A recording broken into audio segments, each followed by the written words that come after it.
Hello dear student, I am again here with my new module from the Java programming. Name of the unit is Exception Handling and Multi-Threaded, that is multi-threaded programming.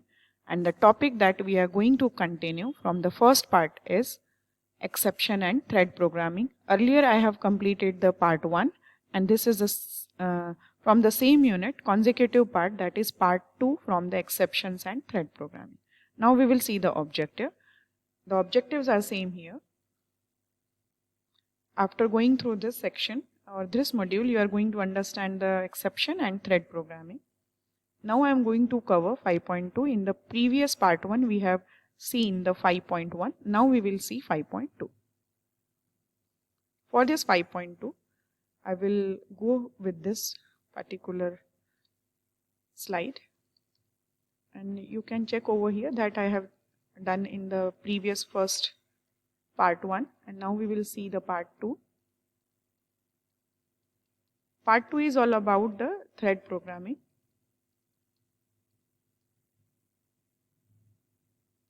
This one. I can go with the slide number also, but somehow I forget to do that. But okay, no problem. 5.2 multi-threading. This we will see. This is one of the new topic from the earlier sections of C as well as C++. It is new word also that you have got over here in Java. This is multi-threading. It means more than one thread. So what is thread actually? Thread is nothing but it is a small Java program. You just remember, thread is nothing, it is a small Java program.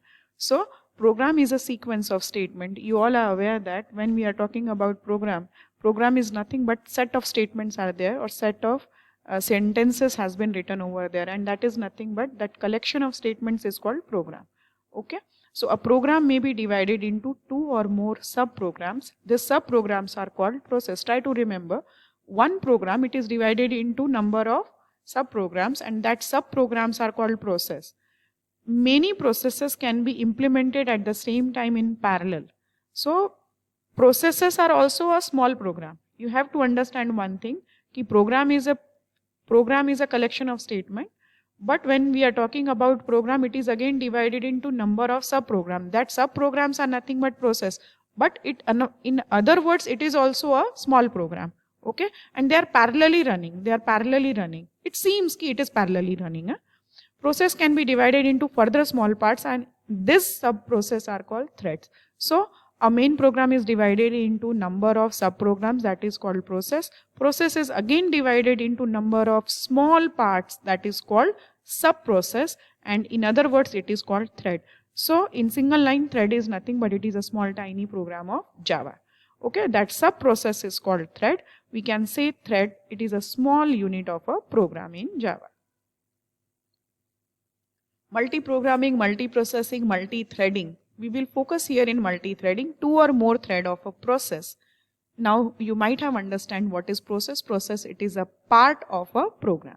So two or more thread of a process executing in parallel. So two small programs, they are parallelly running, and that can share same memory location in the memory. So when two programs are parallelly running, I emphasizing on word it seems. Okay, when we are having single processor, we are assuming just, because if there are more than one processor, then possibility is there कि parallelly it is running. But when we are having one processor, it seems कि they are parallelly running. Okay, and this process, they are sharing same memory location in the memory. Okay, these are the things that you might be aware. Single threaded program, when we are talking about core Java, you all are going with this particular structure. That is, this is the starting, this is name of the class, this is single threaded body, and one exit is there, one entry and one exit, and this is body of a program. This is single threaded program. Multi-threaded concept, you can see the block diagram over here. We are having parallelly more than one program, that is processes are running in the same memory location. This is thread A, it means it is a small program. This one is also a small program. This one is also a small program, and this is your main thread. That is your main program. So how actually the things has been happening here, it is not compulsory कि processor is going to execute the complete thread A. Possibility is there कि it switches from thread A to thread B, that you can see here from the arrow. Then again it switches from the B to thread A, and from thread B, the arrow you can see here, to thread C, and from thread C to thread B. It is not compulsory ki it always come as the structure is here from A to B and from B to C. It is not always compulsory. It is according to the priority that you are that you are giving over there, or according to the system. If the manually you are not writing there, then it will automatically switch from one program to another. Possibility is there ki from thread A to switch it from thread A to thread C also it will switch, or from thread B to thread C also it will switch. But this is how the switching has been possible, moving on there. Switching means transferring the control from one location to another, that is switching from one program to another. It is not compulsory ki first program is there, then that is going to be completely executed first. Okay. So this is how the switching has been going over there, from one program to another, from this one to this one, and from here to here also. Okay. That I have explained you. You can see here there are two possible ways. There are two possible ways by that you can create your thread. First one is runnable interface, and the second one is by extending the thread class that we had discussed in the classroom. Online classes also I have taught you, and practicals also I have forwarded you and taught you how to run that. So when we are talking about runnable interface, it is one of the way by using that you can create your thread. So how you can do the steps: declare the class as implementing the runnable interface. Then run is the heart of that particular thread. Implement the run method. Create a thread by defining an object that is instantiated from this runnable class as the target of the thread. Call the thread start method to run the thread. So these are some important method, that is run method, start method, for creating as well as running the thread. Okay. You can see here the example. This is one of the way by using that you can create the thread. So you can focus over here, as it is an interface. That's why here it is implements keyword we have used here. And in other example we will see extends. That is, we are inheriting the thread. And here we are using the interface runnable, and that's why it is implements. Okay.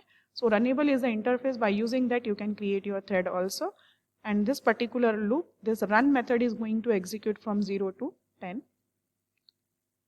And this is how, here you can see here you have created a new thread, that is, you can see here this is the variable or object that is going to be created by this x, by using this new operator. New is the operator that we are always using in C++ also for creating a new object. Okay. So here you have created a new object from the x class, and that you have used over here. Here you can see the other object thread x from the thread class also. Thread that is already part of the system. And by using this thread x, which is created from the thread class, you can call the start method. You can call the start method from the thread life cycle. And this is how you can use your runnable interface. You can see here, as I said you, the switching of processor from one program to another. You can see here thread x 1, 2, 3, 4. This is the loop. This is the loop from 0 to 10 times. It will show the numbers. Thread. Okay. And once you call the method start, it will start executing the particular loop from 1 to 10, and then after end of thread x. Extending the thread class. This is other way by using that you can create the thread. You can see here, as I said, here we are using extends keyword. Here we are using the extends keyword, and this is the class that is already part of your compiler. Okay. We will see the example here. This is the example of thread class. We have earlier seen the example of runnable interface, and this is example of thread class. Here you can see, as I focused over there in implements, here I am focusing, my mouse is moving over here in extends thread. Okay, we are inheriting the thread class and creating the new subclass, that is A. Again, here the loop is going to run from 1 to 5. The same method that we will use here, run method. Okay. The thread is going to be executed from 0 to 1 to 5. Okay. And once the loop is completed, it will exit from that loop. And here what we have written, new a dot start. This also you can write, no need to write that every time. You can, no need to write this statement. You can write this one also. This one also. No need to write this one. My mouse is moving a, thread a is equal to new. You can write in this way also. This is an alternate way. Okay. And then after thread a dot start, the same thing. This is next class, which also extends the thread, your predefined class, and inheriting all the methods from there. Run method is a part of that. This is second thread, thread B, and it is going to be executed from 1 to 5, and once the loop is completed, it will come out of that. Similarly, thread C is also there. Yes, this one, and it will call the run method from 0, 1 to 5, and once the loop is completed, you will see it is exit from that C. And this is your main method. Always compiler start executing once it means it tries to find out the main keyword, and this is the main keyword from where the compiler starts executing. This is first your object that you have created by using new, and it has called the start method. And second object from the second thread B, and C, this is a new object that is from the thread C, and then it has called the start method. Once the start method has called, this particular loop from the thread C, then thread B and thread A is going to be called. Okay. And this you can see the switching. It is not compulsory that the first thread is going to be executed completely. It is executed only twice, then it switches to second thread, that is B, and twice it has been executed. Then again it switches to the thread C, and it executed twice, and then again from this it again jumps to the thread A. You can see over here the output, the variations in the output. It means according to the priority, the processor chooses the thread and then it executes that thread. Okay, and then after, once the loop is completed, it will come out of that particular thread. Okay, so thank you so much. This is all about thread. I hope the session is useful to all of you. Please give me feedback through your suggestions. If anything that I need to update over here, it is always welcome. Thank you so much.